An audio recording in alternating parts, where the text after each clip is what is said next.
Glockley.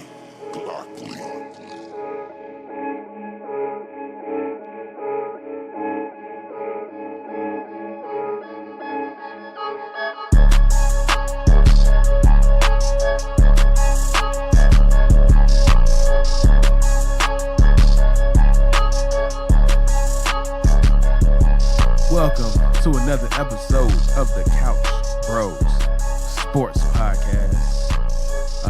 Another thrilling week of football. It's not just going to be a football podcast today. Anybody who's listening, we're going to briefly touch on basketball, seeing how basketball comes out tomorrow, which is crazy. Like, I feel like this season just started. I don't even know where to start in that regards because there's a lot to catch up with. But like we normally do, it's going to be primarily a football episode. So, Rod, Gerson in the building as usual. How y'all boys doing? My friend, I am doing well.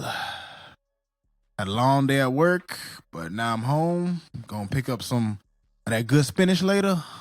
I'm doing good. I'm all right, bro. It is what it is. Just living life, surviving. That's it, man. All right. Nice encouraging words from Gerson as usual. All right, so fuck, you know what? Let's get the basketball out of the way because I don't feel like we're really going to touch too much on the basketball. So I thought basketball was going to come back on Christmas. And then you, Rod, hit me with and text us, was like, nah, that shit starts on Tuesday, December 22nd. And I was like, what? Or whatever. Also, marquee game of tomorrow night, Lakers-Clippers. I feel like the Clippers stayed stagnant. I feel like the Lakers got a lot better. So how do you feel about that? My boy, I am in total agreement with you. I mean, when you see how the Lakers, and this was a really short offseason, I mean, right? Like you touched on, like this season came around extremely fast. It was only a 70-day offseason, so I think it's one of the shortest offseasons in history. Yeah, it's the shortest in history because I think hockey had a few like 90-day offseasons and whatnot.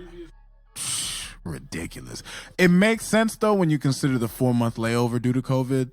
So it's like I get it, you know what I mean? But in regards to the game, I mean, you know, it was funny going into last year. I want to say that the Lakers started the season against the Clippers last year, if I'm not mistaken.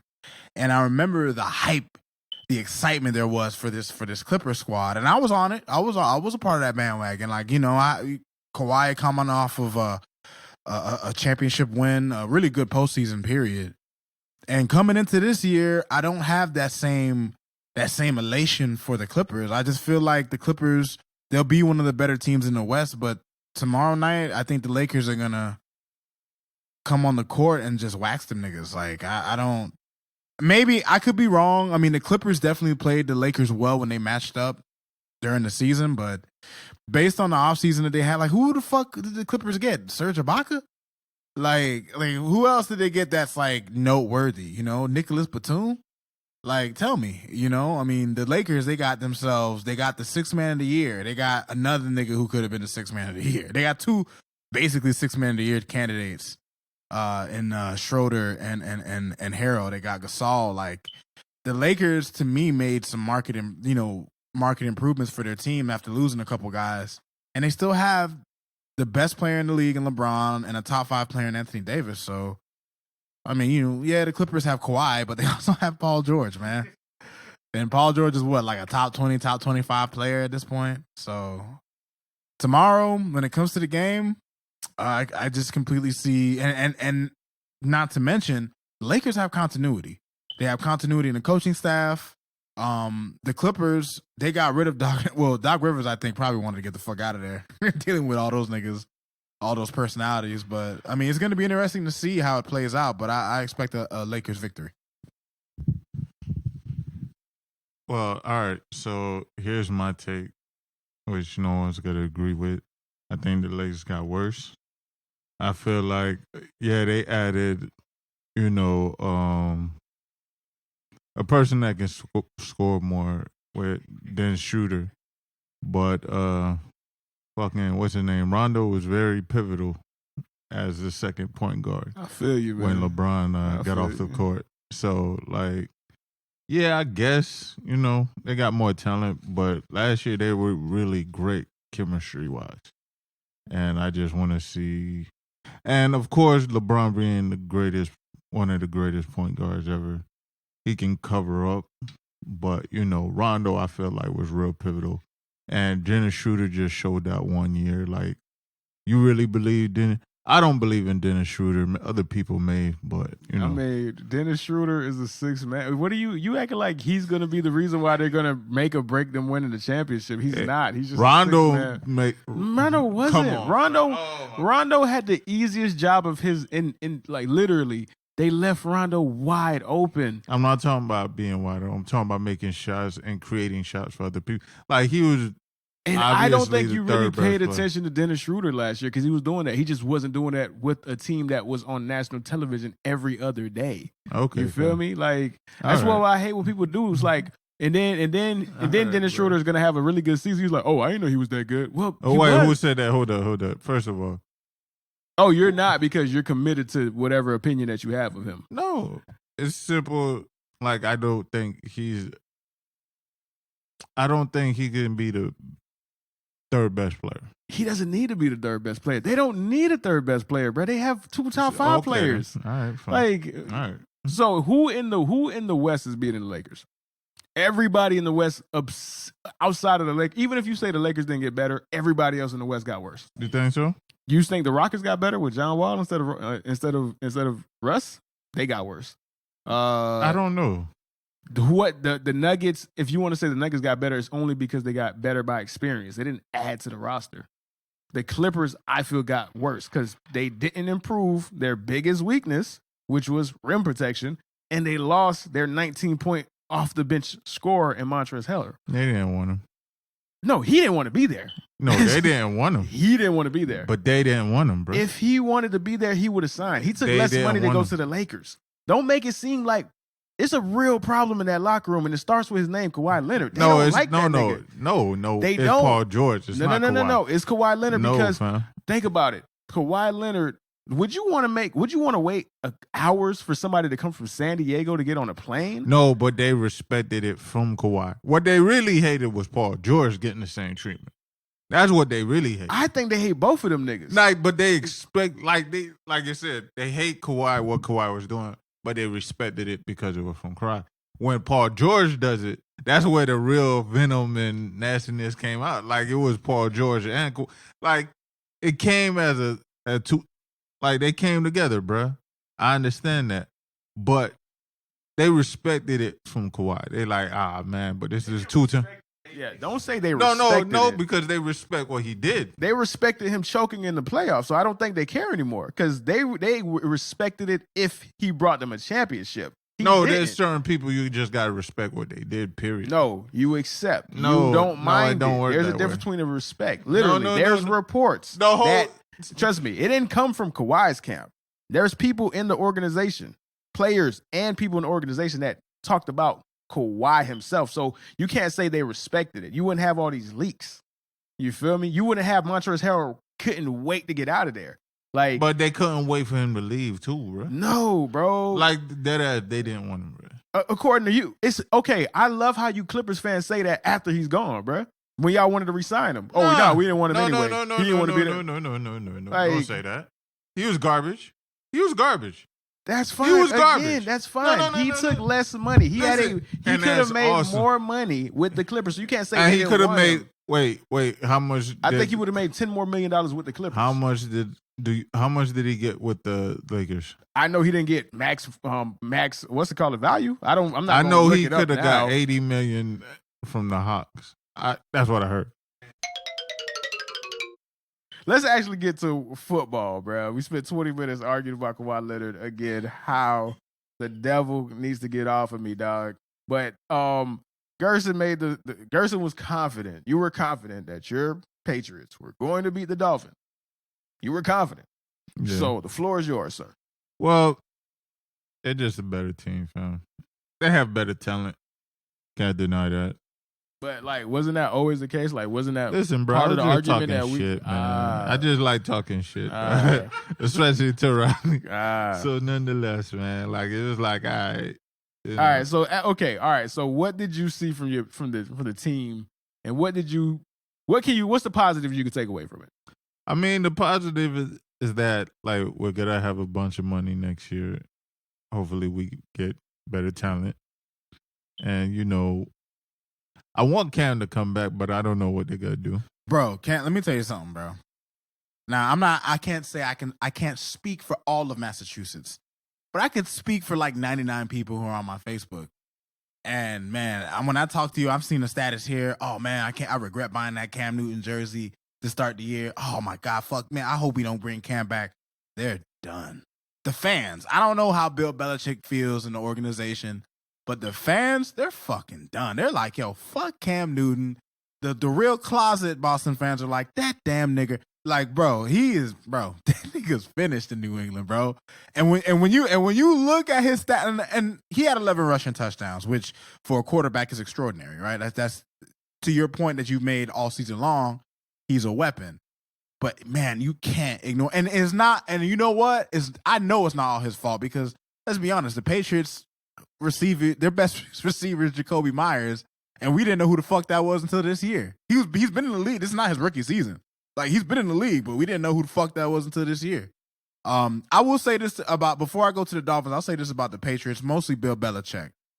As bad as a GM as he is, because Belichick is a terrible GM. This nigga can't, out of all the receivers he could have drafted, he drafted N'Keal Harry, and he could have had DK Metcalf. He could have had Deebo Samuel. There's a number of guys he could have had in that draft. And you can look through all his drafts and find just tons of fucking misses, more than you find hits. But the fact that this nigga got 6 wins, he got 6 wins out of this roster. I gotta give Bill Belichick props for that, bro. Like, honestly, like the Patriots, for how bad they have been, and they got good wins. They had quality wins. They beat the Ravens. They beat the Cardinals, are somewhat of a quality win. The Raiders were a quality win, but now the Raiders are on the downswing.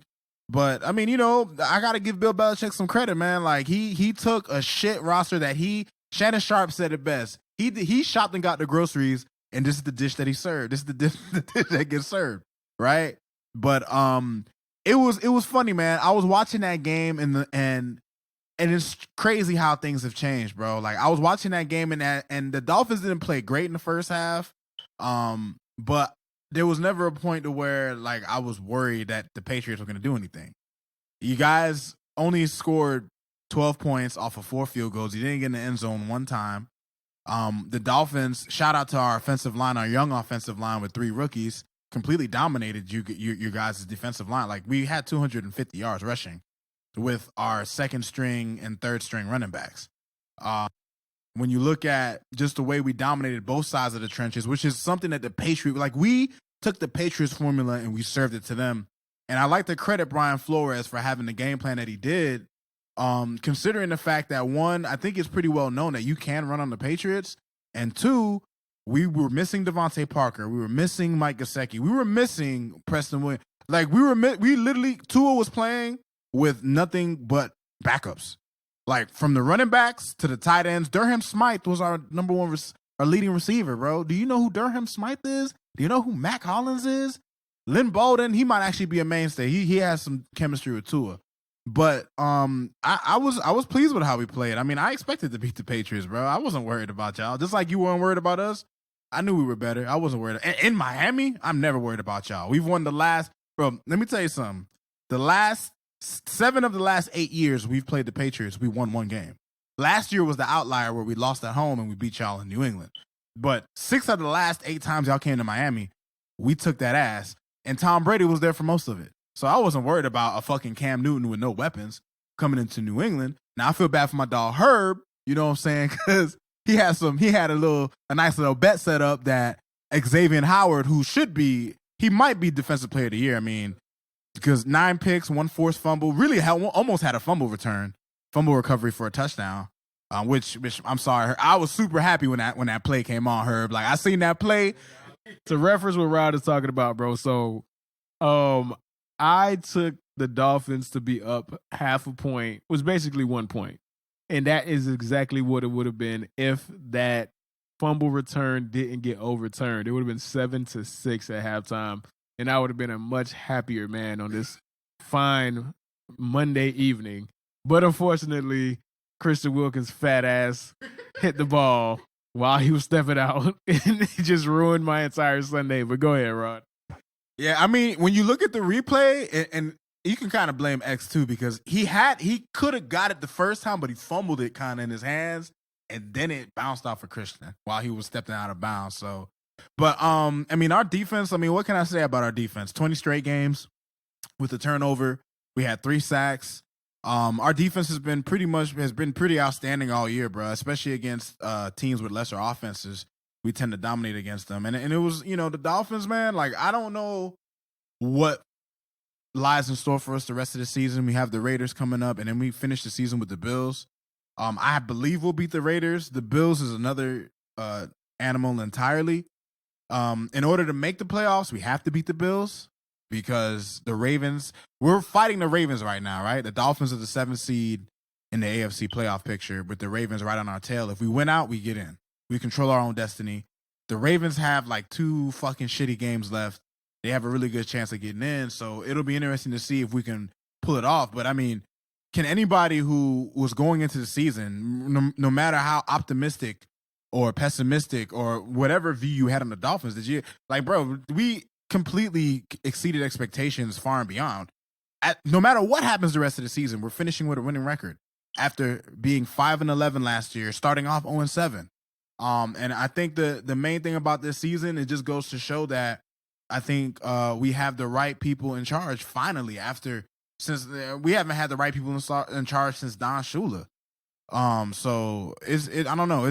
I'm super happy, bro. No matter what happens in the next 2 weeks, bro, I know the future is bright. What Flores has been able to do with lesser talent, like he gets the best out of his players, and not only that, he knows how to utilize them in an eerily similar to Belichick, which is nice to see. He might be the one Belichick disciple that works out. All right, so I do want to ask you a couple questions, right? And we can go on to the next game. And as a matter of fact, I'll take that. We're not gonna go on to the next game. We're gonna go on to the next subject, and then we're gonna go on to the next game because it's gonna tie in a little bit better. So we just seen the Ravens be super dominant last year, and they're fighting to make the playoffs this year, right? I'm not gonna try to, and don't take this the wrong way. How do you, or what are the things that you see as weaknesses that could be a problem from hindering? Because you know how it is in the NFL, bro. It's a week to week league, bro. Like everything that you might be happy about next week could just be turned upside down, bro. And then serious flaws. So, because going forward, it's gonna be you and the Bills fighting for this position. Like I don't trust the Patriots at all. Like, because I don't see the roadmap for the Patriots to be better. You know what I'm saying? Unless they're going to get a great quarterback to fall into their fucking laps or something like that, right? So, what do you guys feel like you need to improve on for the next decade? Because Josh Allen is only in his 3rd year. And if this is the Josh Allen for the rest of his career, bro, you're going to be in fucking trouble. So, what do you guys feel like you need to really improve on to really compete consistently for the next decade?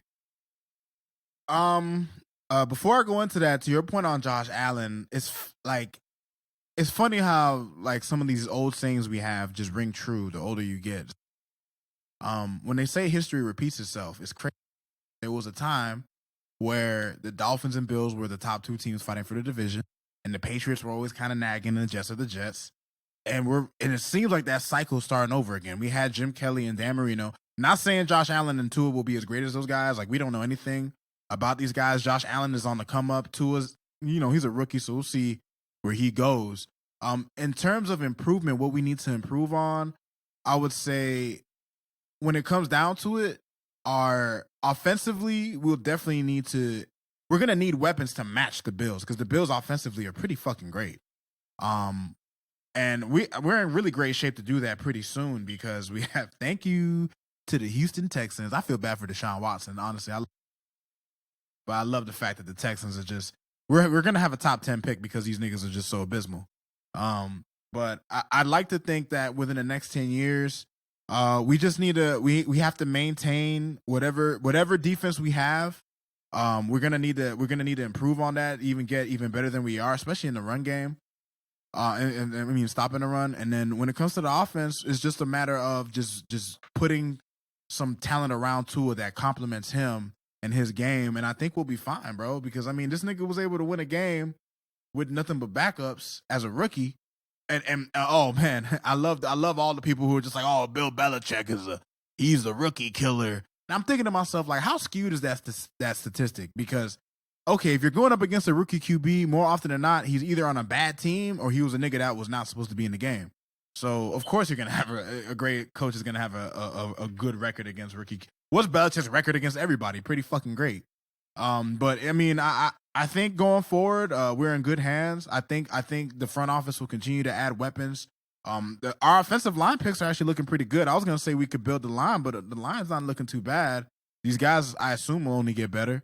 So I think the future is bright for us, bro. I think Flores and Greer, the black and black coaching and GM combo, they're gonna continue to be on the come up, and our offense will improve. Our defense will. I mean, he's a defensive guy. I expect our defense to be a pretty good defense year in and year out. I have high expectations, man. Next year, I'm definitely looking playoffs, and I'm a Dolphin fan. Like I never thought in my life I'd feel like, oh man, we gonna make like that's how I feel, bro. And I know the NFL doesn't work that way. I mean, we could have a slump. You know, shit happens, but going forward, I feel pretty good about us, man. All right, now just we're gonna go on to the next game, but in regards to the Bill Belichick, like Tua only had 145 yards passing, which is less than what the average was. It was because it was only the average against rookie quarterbacks was 162. And Tua was 20 yards short of that. So, like, I was like, you feel me? Like, it's just I don't understand what he does specifically that just confuses the fuck out of people and why people don't adapt that or adopt it. Like. The one point I want to make when it comes to that, my dog Tua had 145. It wasn't anything impressive at all. But we also rushed for 250. So, you know, Tua wasn't all they wanted Tua to do was manage the game, and he did a pretty damn good job of that. Except for he threw one pick. We had a 95-yard drive that took 9 minutes of the clock in the first quarter. And he ended up throwing a pick in the end zone, which wasn't all his fault because he got hit. But I mean, Tua did a good job managing the game, and I think Brian Flores being his coach was a huge advantage as opposed to other rookie quarterbacks because Brian Flores knows Belichick. He was with him for 15 years. So you know, I think that definitely gave him. Brian Flores was able to prepare Tua for the things he might see, and even then, when you go back and I watched a little bit of the film. Like, you go back, and Belichick was still doing things that had the rookie confused. He got sacked a couple times. He had to throw away the ball a few times. But for the most part, I mean, you know, fucking, I don't know, man. I'm happy, man. I haven't been this happy as a Dolphin fan probably ever in my life. All right, one last thing, right? And this is about Josh Allen himself. So I see a lot of people with Josh Allen specifically. I don't know why. People just want him to be bad because they planted their flag on he sucks and he's just killing people and making them look stupid. I have no problem saying we've already said we were wrong about Josh Allen. Like he's on pace for 4,500 yards at 70% of clip. You know what I'm saying? And 34 touchdowns and 10 interceptions. That's great. And what he did against the Broncos, bro, decimated them. He did it with precision. So I got no problem when I'm wrong on a quarterback. You know what happens when a quarterback that I'm wrong about is good? That means there's more good quarterbacks. It means there's more good football or whatever. But I just don't understand why people are so fixated on keeping their opinion of Josh Allen, though. Like, what did he do to y'all, bruh? No, well, what I think is, well, at least on my part, I just don't believe it. Like, at the end of the day, yeah, it's cool. Like, he started off real great, then he went back. No, I know. It was not even. He didn't even revert back. He had a bad game and a half. Like, or he wasn't as good as he was when he was throwing 17 touchdowns in 4 games. I mean, you feel me? Like, but he was never. There was really never a real low spot. He's probably had maybe 2 bad games out of the year. And my thing is this. Even if you don't think he's this good, he's not as bad as he looked the first 2 years. I know that. I know he's better. I know he is. I know he will never be the person he was 2 years, the past 2 seasons. That's what I'm trying to say. I mean, when it comes down to it, to what you say, Herb, a first impression is a lasting impression, right? So many of our first impression of Josh Allen was he was a bad quarterback. Like his rookie year, he didn't impress. He impressed running wise. Like we were just like, damn, that white boy can run. But in terms of throwing the ball, we didn't think of him as a good passer. And last year he improved a little bit, and we didn't think of him as a good passer. But this year, his third year, he took the leap. Like, and then that's what young quarterbacks with potential do. Like when the game starts to click for them, when he starts to understand what he's looking at, when he starts to understand how to run the system, we get to see who he really can be. And I don't know if Josh Allen will be this good for the remainder of his career, but he's going to be somewhere in between who he is this year and who he's been. And I think he's going to be closer to this year, especially when you consider the fact that, I mean, where the fuck is Stephon Diggs going? I'm sure the Bills the Bills have a good front office. They have good coaching staff. This is what like people are so enthralled with Josh Allen or they want to deny him. It's because we're just not used to coaches actually developing players. Say what you want about Sean McDermott, especially him being a defensive guy. He was famous for being one of Philly's D coordinators. He's been a good defensive guy throughout his career, but he's been able to develop his quarterback. So now he's a defensive guy. You know their defense will always be at least average or above average. And then now you finally have brought your guy to a point to where he's dependable. Let's be honest. Outside of the Chiefs, who's better than the Bills in the AFC? Are you gonna take the Colts? No. Maybe you could say the Titans. The Titans beat them when they went head to head, and my man Tannehill is looking great with the Titans, bro. Like I be watching Titans highlights or when they play on Red Zone. I'm just like, where was this, bro? Who was this guy? He had 5 touchdowns yesterday, bro. Like 1 for 1 bomb. He had 2 rushing touchdowns. Like what was this guy? But outside of the Chiefs and maybe Tennessee, who's better than the Bills, man? Like the Bills, I think. The Bills and the Titans are the only 2 teams. Oh, you know what? I want to say the Ravens so bad because they look so good against other competition. But when they play the Chiefs, they show their who they really are against the Chiefs. But outside of the Chiefs and the Titans, the Bills are the best team in the AFC. I think they already washed Pittsburgh. I think if they meet Pittsburgh again, they'll beat them. Even the Dolphins, as much as I'm a division rival, bro, and it pains me to admit. It doesn't really pain me to admit it because the Bills have been where I've been for years. So my hatred really goes to the Patriots and the Jets. So I actually don't mind the Bills actually being pretty good. But, dude, I mean, what Josh Allen has been able to do this season, his improvement. I mean, I assume he's going to improve. I assume he's only going to get better. And that's kind of scary when you think about it because the AFC is already loaded with some damn good young quarterbacks. Nah, most definitely, dog. So. And he's scary because if he was playing with raw talent and now everything's coming together, bro, but that's what you want. That's what you bet on. That's what you draft in the top 10 for, bro. You feel me? You bet on the talent. All right, so let's get little quick hits on some other games. There was a lot of games. Started with my fucking Cowboys. Why did we decide to score 41 points? You know that the past 3 games, like, we're averaging 30 points a game now, bro. Like, it is just like, why? What are y'all doing? Like, what the fuck are y'all doing, bro? Y'all can still win the division. I don't want to win the division. Why? That kills your draft pick, bro. Like, I understand. Like, okay, so to explain how we could win the division, we have to win out. Giants have to lose at least 2. They did a beautiful job yesterday by losing 1 of the 2 that they need to lose against the fucking Browns. And the Redskins have to lose out. So they got to lose every other game. They put Dwayne Haskins in. That's a very strong possibility. It's a very strong possibility. I think he got hurt, so that's why Dwayne Haskins was playing. Spoiler alert, you might hear that name again later. But yeah, bro, it's one of my greatest fears for us to win the fucking division. And it's just like, it just destroys everything that we did. And it's funny because some of our compadres on the Worst Take Network, they had us on. I was a guest on the Nuggets of Gold podcast, and it's a 49ers podcast, obviously, right? So that's what the Nuggets of Gold.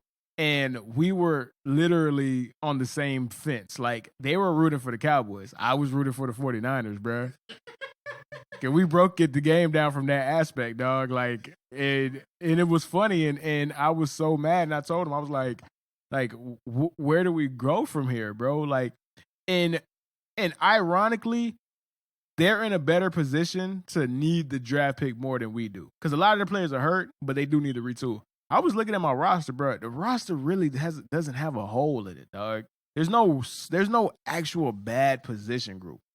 Good quarterback. The offensive line is not as good as it used to be, but good enough. Good running back. Loaded at receiver. We could get better at corner, but you get lucky to draft a good corner, bro. You know what I'm saying? Like, corner like quarterback is a 50-50 crapshoot, bro. You don't know who the fuck gonna be good, bro. And we don't have a good history of drafting quarterbacks, bro. Like, Morris Claiborne, ring a bell? Like, no. So I don't trust us to draft a cornerback, bro. You know what I'm saying? So, and then safety, but you don't draft a safety in the top 10 unless he's going to be a Hall of Famer. Like, you're getting Earl Thomas or you're getting Ed Reed or something like that. You feel me? So I just wanted that draft pick to get more draft picks, bro. But when we won and we were up 17 we were up 14 zip, I was just like, this is who we want to be now? Now we want to show up? Now we want to play a complete football game, bro? Like, why? Why at the worst? Yeah, bro. So, yeah. But that's just the rant I have for the Cowboys, bro. I don't need to talk about them. Other interesting games, obviously Chiefs, Saints, obviously Buccaneers and Falcons. You touched on it with the with the Titans and the Lions. I wanted to say that I think the Titans, outside of the Chiefs, outside of the Bills, are the only team. The Bills and the Titans are the only two teams they could beat the Chiefs, bro. That's it.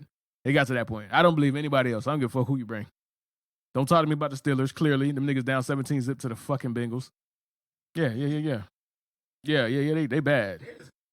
Yeah, they bad. The most fraudulent 11-0 team of all time, bro. Hands down. Absolute fucking jokes, bro.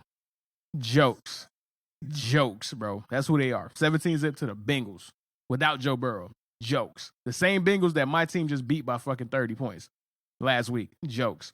So which game do y'all want to touch on briefly? A little quick fire session.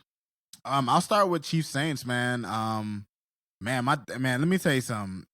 I'm not the biggest Taysom Hill fan. You know, he's a young quarterback. He's a young utility player.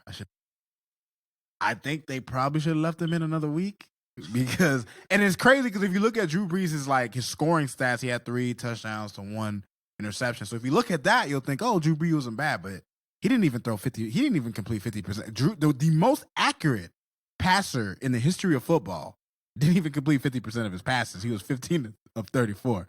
So Drew Brees did not look right last night, and they still made it a game against the Chiefs, which I think goes to show how good the Saints as a team are. Yeah. You know, their defense, they gave Mahomes some problems. They were still able to make it a game against them. They only lost by 3 points. But the Chiefs, man, the Chiefs are just one of those teams. I think the only way they lose is if they have a bad day. Like, it's coming to that point. Like, they just, even when they don't play that well, they're still always still have just enough to push them through to get the W. And they showed that again yesterday. Watching the game, I didn't watch the game, but looking at the games, looking at the stats, I remember working and looking at Drew Brees, and he started off like 6 for 16, bro. And they were down like 14-9, and I was like, ooh. Because he's coming back after 6 ribs or 11 ribs broken. So, like, I didn't expect him to come back and play well, and he kind of didn't. He showed up at the end and made it way closer than it seemed to be. The score made it be, but the Chiefs just looked unstoppable, and you're gonna have to have a great defense to slow them down, and you're gonna have to play like perfect offense. You feel me? I feel like they can score whenever, bro, and that's the thing about having a great coach and a great quarterback. Just simple creation, making plays out of their ass. And, I don't know who's going to beat them. I just know they are the team to beat. And we all know this. The thing is, this is probably going to be my greatest compliment of the Chiefs, right? If it's 3rd and long, you feel like they're going to convert it. regardless. If it's 3rd and 10, you feel like they're gonna get that. They're gonna convert that, bro. That's how I felt about Tom Brady. That's how I felt about Peyton Manning, bro. And that's how sometimes I felt about Aaron Rodgers, but I think it's a little overblown. But Tom Brady, Peyton Manning, right? Patrick Mahomes is in that tier, and that's the greatest compliment you could give. If it's 3rd and long, I'm surprised that you didn't convert it. And that's when you have a team that's nearly unbeatable, dog. Right? Because there's nothing. Even if you think they're in a bad position, they're still in an advantageous position. Like no matter what. And if you need them to kick the ball back to you so you have a chance to score and win the game, it's not going to happen. They're going to convert. They're going to finish that drive. And then they're going to take a nail down, bro. And that's what happened against the Saints. They needed to stop them one last time. Nope, they didn't get it. Because you have Patrick Mahomes. He's going to convert that, dog. So going from 2 solid teams, 2 complete teams, I want to go ahead and get into the complete opposite of that, right? A completely cursed team and a team that doesn't have any idea what it's going to be. And that's how you end up with a game where the Falcons, the cursed team, is up 17-0 at halftime. And then you get the Bucks, the team that doesn't know what it want to be, end up looking like the best team in the world for a half and also looking like the worst team I've ever seen in a half, bro, at the same time, in the same game, bro. So, of course, Tom Brady beats fucking Matt Ryan. Of course, Matt Ryan lets a double-digit lead. This actually just keeps adding because they were already the first team to have that was the Chargers, actually, when being up 14 points and losing those games. But the way the Falcons reinvent ways to lose it's a masterpiece at this point, dog. Like, it's honestly a masterpiece, bro. How did you cannot lose that game to Tom Brady after what he did to you in the Super Bowl? You can't. If you had to go out there and drop kick that nigga, dog, and aim at his knees and get him out the paint, whatever you got to do, you could not lose that game, Rodney. I 100% agree, man. Like, and the crazy thing about it was the Falcons, like, you know what? I'll say something nice about the Falcons. At least they're consistent. They're consistent, bro. Like, they consistently know how to blow games. And in that first half, when you look at the way the Falcons played, they were, bro. It's literally like when they say a tale of 2 halves. The Bucks and Falcons is the perfect example of that, because in the first half, both offensively and defensively, Matt Ryan looked like fucking Kyle Shanahan was calling plays for him again, bro. And then the defense was playing geeked up. They were getting tons of pressure on Brady. They got some key sacks to kill some drives. Like, it was looking like the Falcons were gonna rout the Bucks, but there's two things in football history that we know. Is that number one, the Falcons, if they have a chance to put a team away, they won't do it. And 2, playing Tom Brady with a big lead is probably one of the worst things you could do. And Mahomes is probably like etching into that category of where, like, if you have a big lead, it's like you should be even more scared. And even at the age of 43, good old Tom Brady was able to fucking bring the Bucks back with that offense. Their defense definitely did a good job in the second half of slowing the Falcons back down. I mean, think about it. The Falcons scored. They were up 17-0 at the half. They were up 24-7 late in the third quarter, and they still managed to blow the fucking game, bro. And, you know, Tom Brady, he definitely found a connection with Mike Evans. Him and Mike Evans clicked in that game. I think Mike Evans had at least 110 yards, probably more. He was able to hit Antonio Brown on a deep pass. The Bucks are the biggest enigma of all the NFL playoff teams because they technically kind of have the highest ceiling, and they also have like a crazy low floor. like because the thing with the Bucks is, it's like when everything is clicking for the Bucks, who's gonna stop them, bro? Because, especially if you don't put pressure on Brady, like who's gonna stop him? Like Tom Brady had 320 yards in the second half. He had 70 yards passing in the first half. Tom Brady looked washed. He looked like Peyton Manning the year he won the Super Bowl with the Broncos. Like, he was looking washed in the first half, and then the second half rolls around, the nigga throws 300 yards, bro. That's the boomer bust potential that the Bucks have, and I think the Falcons were just the perfect opponent to showcase that, because when the Falcons play at their best, you know their worst is coming. So there it goes. I was thinking that for some odd reason, bro, the Falcons just love losing, and bro, and they for some odd reason they up and they think, you know what, the game over. We don't need to try no more. Cause that's the only thing that makes sense, fam. The way that they keep losing, like, it's unbelievable to me. Like, I was thinking, like, do these niggas actually try to, like, you know, get everybody fired? They be like, I don't like this nigga. Let's not play for him. I do want to ask y'all one question now that you bring this. It just hit me now. What are your thoughts on Matt Ryan's legacy? Like, because Matt Ryan, by all intents and purposes, has been a good quarterback throughout his career. He's a former MVP. But this is just, to me, just an indictment of him, right? Like, it's just him because he's had multiple coaches and this is still happening.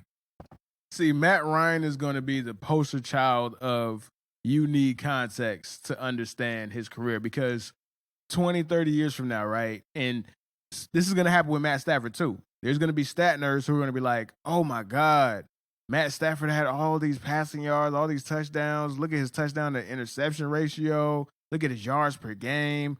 Why didn't he win anything? It couldn't have been him, right?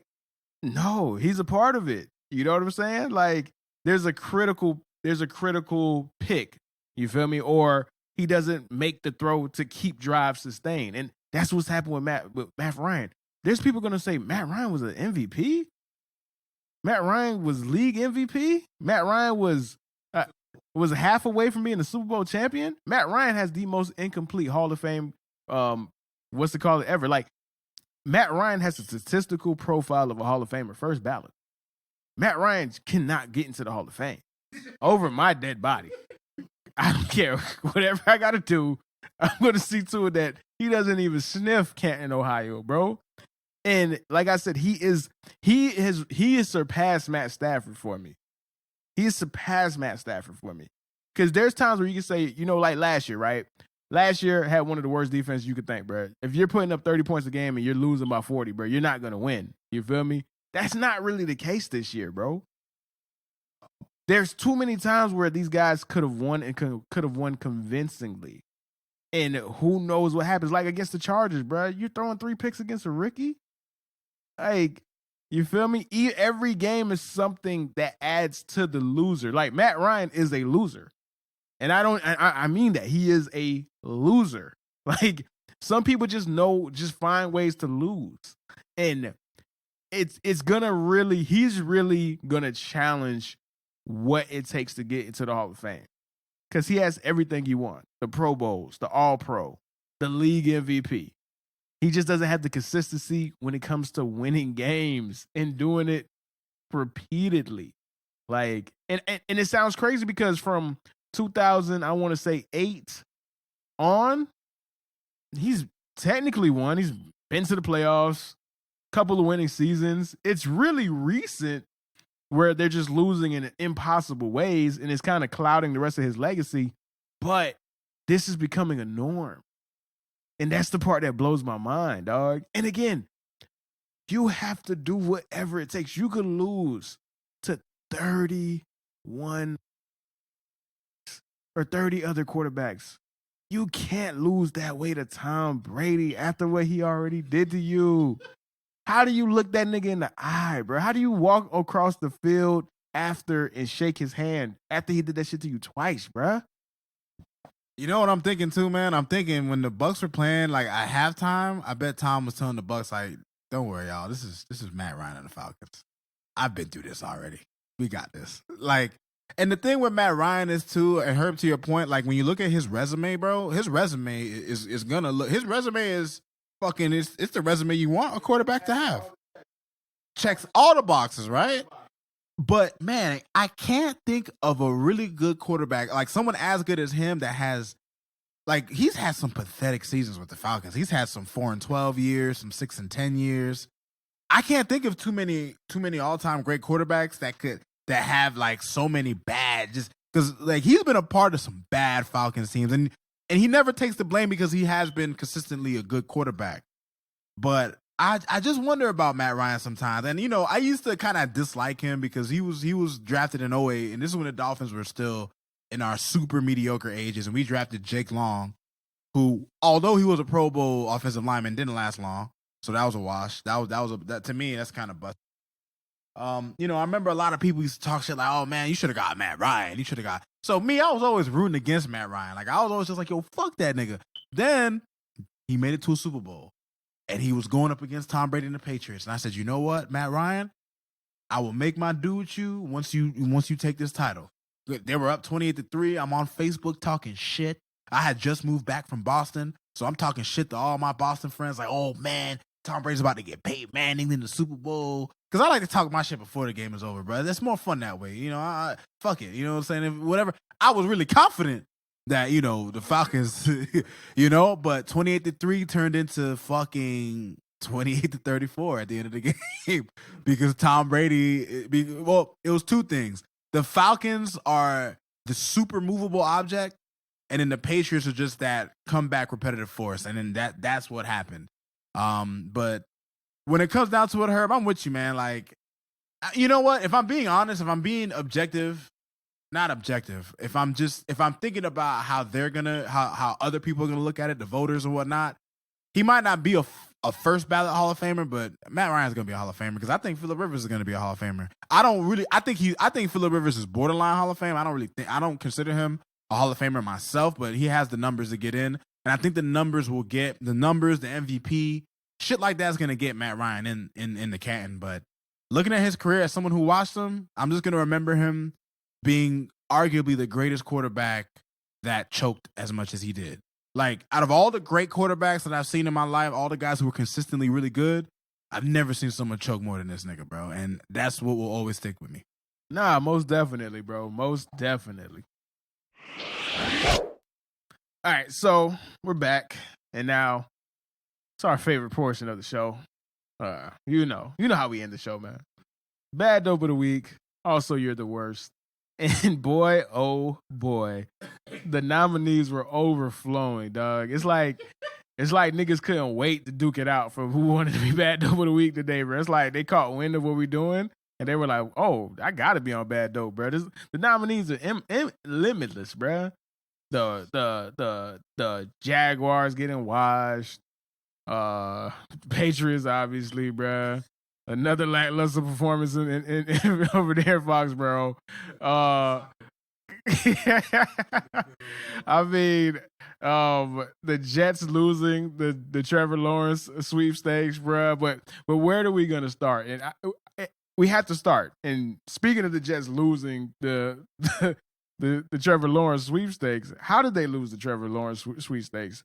Well, that's because the Jets beat the Rams as a plus 950 underdog, the second highest in the history of the league, bro. They are the second highest underdog to win a football game, and Jared Goff allowed this to happen. Sean McVay allowed this to happen. Fucking whatever Greinke, he's the owner. It's on his watch too. Everybody involved. This is a absolute monumental collapse. Go ahead. So if you bet on them, how much you would have got? If you bet on them, right, you would have. If you bet $100, you would have got your $100 back plus $950, bro. Yes, that's just $100. Damn, they were that much of an underdog. The second highest. Why you ain't tell me nothing, nigga? Bro. I'm gonna get into that. Yeah, because one of them are gonna hit. One of them are gonna hit. Out of 16 weeks, one of them gonna make all my money. Yeah, one of them is gonna hit, bro. Literally, this was so yes, obviously the Rams are my fucking like, bro. It's not even close. Rams bad dope, like the second highest underdog victory of all time in the 100-year history of the NFL. Good God, bro. So yeah, Rams are my nominee, bro. Just for being stupid, bro. Like just nonsense, bro. And you know what? Before I go to my bad dope of the week nominee, I do got to say that the Rams especially probably deserve this because they made the Jets look as competent as they could have possibly looked all year, even better than they did against the Raiders. Like the Jets looked like the better team, and that should never happen. At least against the Raiders, it was kind of a back and forth. Like the Jets looked better than the Rams, and I think that's an indictment mainly on Jared Goff, or as my man Skip Bayless on TV likes to call him, Jared Cough. My bad dope of the week nominee, though, was actually a team we just actually touched on this game briefly, but I couldn't help but bring this back to the fold. The Atlanta Falcons, 17-0 at the half, 24-7, well into the third quarter, and they managed to somehow lose 31-27. Like what they can do losing is beyond reasonable comprehension. They have mastered losing in such a way, as Herb would put it, they have turned losing into an art form, something that, like, someday in Atlanta in the future, maybe, I don't know, 50 years from now, there'll be a museum. And in this museum, there's going to be a section, the Falcons' great collapses. And this is going to be photos and paintings of all their crazy losses. And this is just going to be a part of them, man.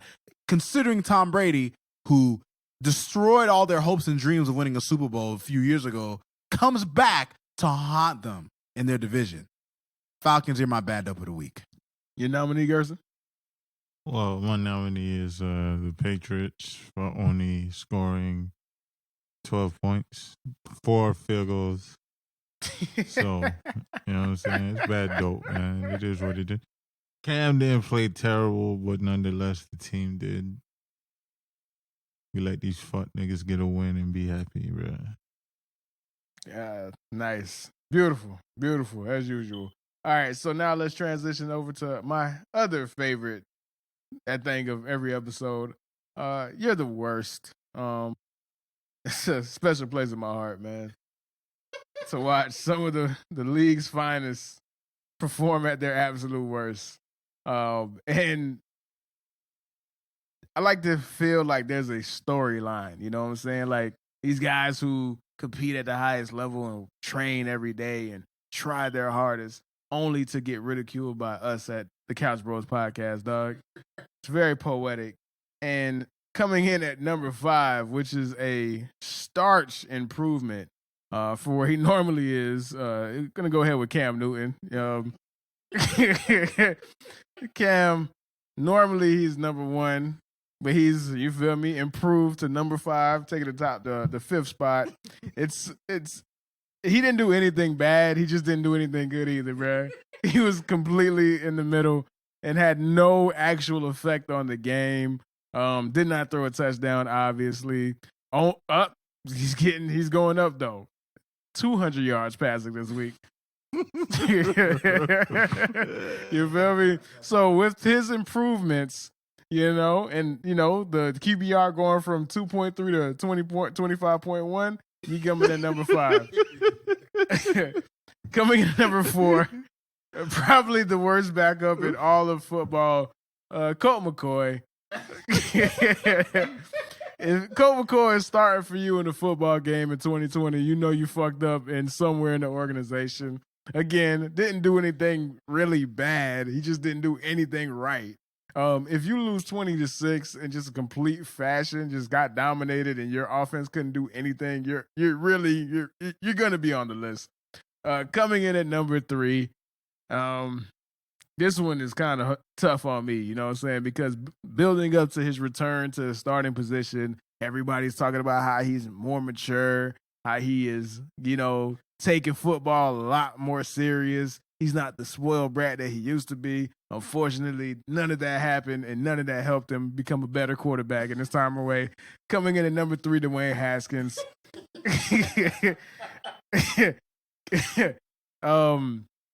Yeah, he was bad. 55 attempts and didn't crack 300 yards, 5.4 yards per pass. Yeah, that's rough. You already know my boy threw 2 picks. You feel me?